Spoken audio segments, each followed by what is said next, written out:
wari uzi ko aborozi benshi b'ingurube batakaza za miliyoni z'amafaranga atari ukubura ibiryo, ahubwo ari ukubura imiti iboneye cyangwa se ibonekeye ku gihe. Ingurube irwara nijoro, veterineri akenshi aba atuye kure, amaduka aba afunze ari nijoro. Iyo utiteguye neza, ubworozi bwawe bushobora guhomba mu masaha 24 gusa. Uyu munsi tugiye kurebera hamwe imwe mu miti itagombye kubura mu bworozi bwacu bw'ingurube, cyane cyane iyo umuntu yorora kinyamwuga cyangwa se ari kwitoza korora kinyamwuga. Muraho neza, murakomeye. Nitwa Uwimana Patricie, ndi umwe mu borozi b'amatungo magufi, nororera mu karere ka Rutsiro, umurenge wa Rusebeya. Bahaye ikaze mu kiganiro cy'uyu munsi cyerekeranye n'imwe mu miti ihabwa ingurube. Turavugaho bike, ni ukugira ngo tugerageze kujya twumva veterineri iyo tumuhamagaye akatubwira ngo ingurube yacu tuyihe imiti n'iyi, twagombye kuba dufite nibura mike muri yo, ariko twagombye no kumenya ngo mbese iyo miti ivura iki. Hari imiti y'ingenzi yo kurwanya infection, hari imiti igabanya umuriro, hakaba imiti ijyanye no kurwanya inzoka, hakaba imiti yo mu cyiciro cy'imyororokere n'imiti ijyanye na biosecurite, nuko ngo kubungabunga ingurube zawe, kubungabunga ikiraro zirimo, kubungabunga abakozi bakoramo ndetse n'abashyitsi baza kugusura. Twagiye. Tugeze mu gice cya mbere, aricyo cyitwa antibiotique. Ntabwo ni ngombwa ngo aya mazina ari imbere yacu tumenye kuyavuga, tumenye iki, ariko turiga kumva imvugo y'abaveterineri. Hari igihe ingurube iba yarwaye, ugahamagara veterineri yamara kumva ibimenyetso akakubwira ngo bayitere oxy tetracycline. Oxy tetracycline akabivuga yihuse. Hakaba n'undi mu veterineri rwose ukubwira mu buryo urumva akavuga ati muyihe oxy. Hakaba n'undi uvuga ati muyihe peni. Aya ni amagambo veterineri bakunda kuvuga, cyangwa genta. Ubundi gentamicine, gentami, biterwa n'uko avuga. Mvuze G ni mu kidanwa, banza ari J mu ndimi zisanzwe. Gentamicine ndi kuvuga mu kirimi cy'ikidanwa, batanze mba Denmark nubwo nororera mu Rutsiro. Rero muri iki cyiciro cya mbere cya antibiotique hari umuti ukunda gukoreshwa cyane, uyu bita oxy. Uyu muti ubundi imiti yose iri ahangaha, hafi ya yose, oxy n'ibindi, ni imiti ikoresha mu infection. Icya mbere, hari igihe ubona ingurube iri guhumeka nabi, yagize ibibazo by'ibihaha, indwara zifata ibihaha, iri guhumeka nabi. Icyo gihe noneho veterineri akenshi ayitera oxy cyangwa se akaba yanayitera peni. Nawe umworozi, igihe uzi kwiterera imiti byakoroha, wahamagara veterineri akakubwira uburyo imiti uratera. Wamaze kumubwira ibimenyetso indwara ingurube iri kwerekana, icyo gihe ukaba wahita utera ingurube yawe kuko uba wifitiye imiti mu rugo. Peni ikunda gukoreshwa cyane cyane ku ma-infection nk'impyiko, infection z'uruhu, infection zo mu nda. Mu Rwanda iraboneka pe. Aborozi benshi barayikoresha kandi nta nubwo ikunda kubura ku masoko. Iyo ukurikiyeho, ntabwo abantu benshi bakunda kuwukoresha, ariko iyo ufite ugufasha cyane ku ngurube ifite ibibazo byo guhumeka. Ugira amaefe, mbese ukora vuba. Ntabwo mvuze ngo wakora vuba kurisha indi, ariko urakora nkurikije uko yagiye idufasha. Iyi gentamicine rero yagiye idufasha cyane cyane iyo, cyangwa se inadufasha iyo hagize icyorezo cyinjira mu ngurube zacu. Kubona nk'ingurube imwe irafashwe, n'indi irongera afashwe, n'indi irafashwe, imwe ifashwe mu gitondo, nyuma ya saa ukabona izindi ngurube ku munsi, ukabona nk'ingurube 8 zirafashwe. Gentamicine irafasha, ariko bisaba ko veterineri ari we usobanura uburyo irakoreshwa. Ndamutse nshobora kubibabwira nk'umworozi usanzwe, cyangwa n'uburyo twagiye tuyikoresha tukayivanga n'indi miti kandi igafasha. Muri make rero, iyi miti yose si ngombwa ngo tube tuyifite mu ntuza mu biraro byacu, ariko umuntu abishoboye aba ayifite, nibura ukaba ufite umwe, ukagira oxy cyangwa se ukagira peni. byafasha mu gihe niba ingurube yawe ifashwa nijoro ukaba wayivura ariko waramaze gufite amahugurwa ntabwo ari gupfa gutera imiti gusa. Ni ukuvuga ngo tubonye ko iyi miti iri mu cyiciro cya antibiyotike ikunda gufata ivura indwara zikunda gufata mu myanya y'ubuhumekero, ubwo ni mu bihaha, ingurube zifite umusonga. Tubona kandi ko inakoreshwa cyane cyane ku ngurube yagize indwara mu myanya myibarukiro muri uterisi, cyane cyane ingurube imaze kubyara ikagira ama infection mu nda. Imiti kandi inakoreshwa ku ngurube zifite ibisebe byagiyemo za bagiteri, none kikaba nk'igisebe kigize cy'umufunzo. Mbuze ukuntu bivuga ariko nibura murabyumva. Reka tujye mu ntuza mu gice cya kabiri. Muri iki gice cya kabiri murabona nabyo byanditse mu ndimi z'amahanga ariko harimo ikinyarwanda cyitwa umuriro n'ububabare.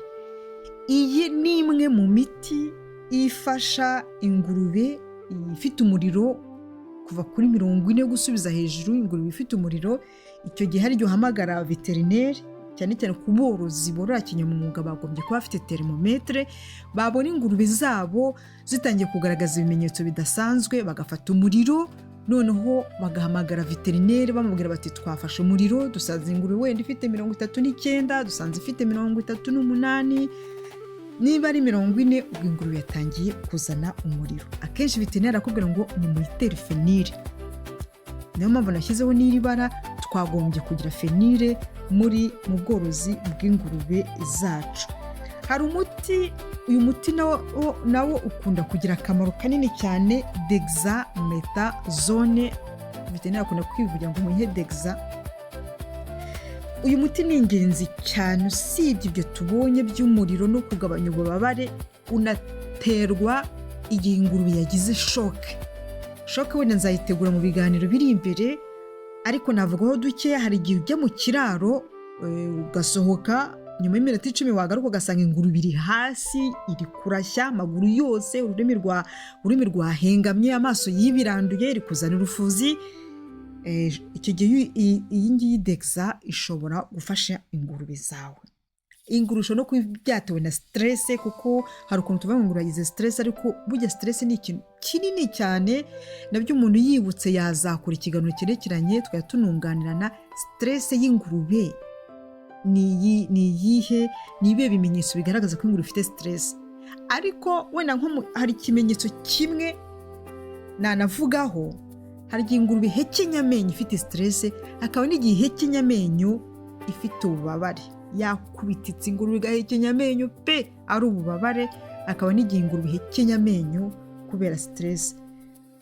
Aha naba nk'urugero wenda ihekenya amenyo kubera stress. Hari igihe turimo twubaka n'abafundi bari kumanika amabati mu kindi kiraro, bahondagura iminsi 2 ingurube zose zitangira guhekenya amenyo.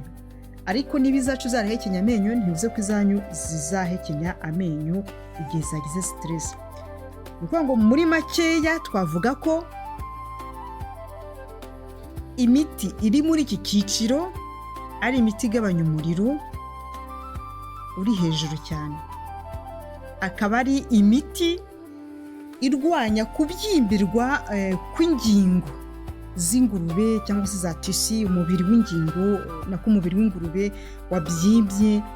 Iyi miti ishobora kugufasha. Ni byiza kuvugana na veterineri igihe cyose. Veterineri niwe uzi ibyo aravura, niwe ushaka kudufasha, ariko iyo uziho dukeya nabo biramufasha. Hari igihe rero ujya kubona ko hari ingurube iri kugendera ku maguru, ku kaguru kamwe. Uko ni ingurube amaguru y'inyuma niyo ari gukora, amaguru y'imbere ntari gukora. Akenshi iyi miti irafasha. Ni imwe mu miti mbese ifasha umuntu atatindaho cyane. Reka tujye mu cyiciro cya 3 turebe imwe mu miti twagombye gukoresha. Ku gice cya 3 murahabona ivermectine, albendazole n'undi muti. Iyi ni imiti ikunda gukoreshwa mu kurwanya za parasite, mu kurwanya inzoka. Aborozi benshi bakoresha ivermectine cyane cyane ku twana tw'ingurube haba hari iminsi runaka uradutera ivermectine, noneho inzoka ntidushobore kurwaragurika, kandi icyo gihe noneho iyo twahawe ivermectine binadufasha kwiyongera mu biro kubera ko inzoka zituma utwana tudakura neza. Hari iyi miti nk'uko mubibona imbere yanyu, hari nyine yose ikoreshwa mu kurwanya inzoka zo mu nda, ishobora no gukoreshwa mu ndwara ya ntuza bita mange. Ntabwo nabisobanura cyane, ni icyiciro cy'abaveterineri, ariko nibura twagombye kumenya ngo mu bworozi bwanjye mfitemo vermectine, mfitemo albendazole, mfitemo worms, ukahitamo icyo waba ufite mu bworozi bwawe, noneho ukaba wajya ushyiraho gahunda yo kuvura ingurube zawe cyangwa se gukingira ingurube zawe. Numva ari no mu gice cyo gukingira, ariko niyo zarwaye uziha ivermectine. Reka noneho tujye mu gice gikurikira, ariko nyine twumvikanye ko umuntu yagombye kuba afite umwe muri iyi miti mu bworozi bwe. Iki gice cya kane ni igice kijyanye n'imyororokere.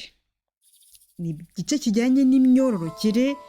Hari hahandi twabonye, murabona ko hano hari oxy, veterineri ashobora kuvuga ngo ingurube yawe muyitere oxy, noneho kahita ugenda ugafata oxytocine akaba ariyo ingurube. Urumva ko uba uyihaye ibintu bitari byo. Ni handi twagombye kuvuga ngo wenda dufate mu mutwe tuvuge wenda oxyto na oxytetra byazadufasha. Izi muri kubona aha ngaha ni hormone cyangwa se ni imiti. Twavuga hormone ikoreshwa, tuvuge nka oxytocine ikoreshwa cyane cyane mu gihe cyo kubyara bigoye, ariko nabyo hari ahantu wenda Imana ifashe nzabyibuke nubwiremo ikiganiro. Hari igihe ushobora kubona ingurube itari kubyara nk'uko bigize, ugahita uyitera oxytocine utabanje kugenzura niba akana kitambitse cyangwa se katitambitse. Nabyo bisaba kwitonda, wenda tuzabira mu kindi kiganiro kugira ngo tumenye imikoreshereze y'iyi oxytocine. Hanyuma tubonye ko nyine ikoreshwa mu gihe mu byerekeranye no kubyara. Igihe ingurube ifite ibibazo byo kubyara ushobora gukoresha kimwe muri ibi ngibi. Hari aho ikoreshwa ari injectable, ukoresha urushinge. Hari aho aba ari ibinini ushobora kubyinjiza mu nda y'amaganga y'ingurube, ingurube yamaze kubyara. Ibi nabyo ni imiti umuntu yagombye kuba afite mu bworozi bwe. Tuvuge nk'ahangaha Vitol, hari igihe uhamagara veterineri akumva ibibazo ingurube yawe ifite, agahita akubwira ngo muyitere amavitamine, muyitere Vitoro, muyitere Nitrovite, ni byinshi. Urumva rero ni ngombwa ko niba uri umworozi w'ingurube wagombye kuvuga uti muri iki gice cyerekeranye n'imyubakiro, kwibaruka ni iki naba mfite mu bworozi bwanjye. Nibura ukaba ufite iyi oxytocine, ukagira n'iyi ngiyi yo hasi, uramutse ubifite byazagufasha mu gihe runaka. Noneho igihe veterineri atari kuboneka ari nijoro, ukaba watabara ingurube yawe yagize ibibazo. Igice cya gatanu ni igice cyerekeranye n'imiti isukura, imiti yica udukoko no gufata ingamba zerekeranye no kurinda aho ubworozi bwawe bukorerwa. Ni imiti iri mu bwoko bwinshi. Hari imiti yica udukoko igihe twinjiye mu kiraro, hari imiti uvanga n'amazi abantu baje kugusura n'abakozi bagakandagiramo, hari imiti yo koza ikiraro iwawe. Wagombye kuba ufite umwe muri iyi ngiyi. Twebwe dukunda gukoresha imiti yanditseho D4 plus desinfectant. Ntibagiye kwandikaho desinfectant, ariko nawe wazareba ukavuga uti ushaka kubukoresha neutralizer n'iki byose. Ariko ni byiza ko niba worora ingurube utekereza no kuzirinda, ukarinda abakozi bawe, ukarinda n'abashyitsi baje bakugana. Ibi rero ni ingenzi.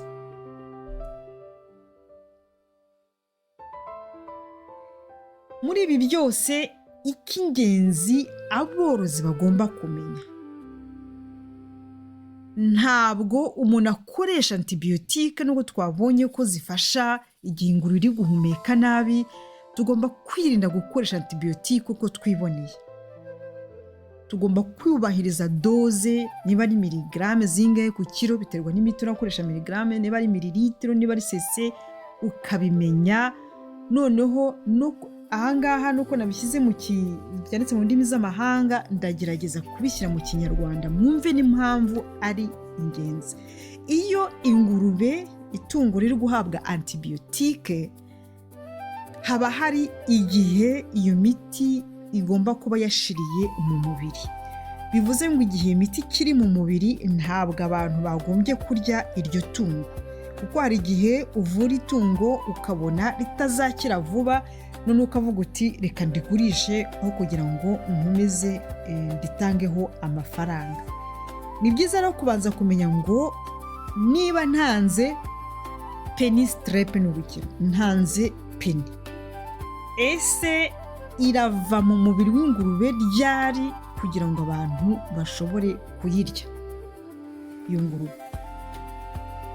Ntabwo mvuze ingurube yapfuye, kuko hari ingurube itazakira ukaba wanayivura ukabona irakiza, ariko ukaba watiye ingurube n'ubundi izongera irware cyangwa se nta musaruro iri gutanga muri famu, ukaba wavuga uti none reka nyigurishe. Ariko ugomba kuyigurisha ya miti itakiri mu mubiri wayo.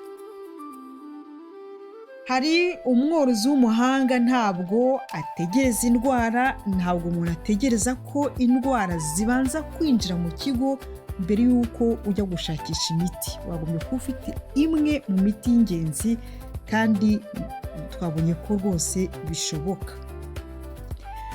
Mbashimiye kuba mwafashe umwanya wo gukurikirana iki kiganiro cyerekeranye n'ubworozi bw'ingurube mu gice cy'imiti.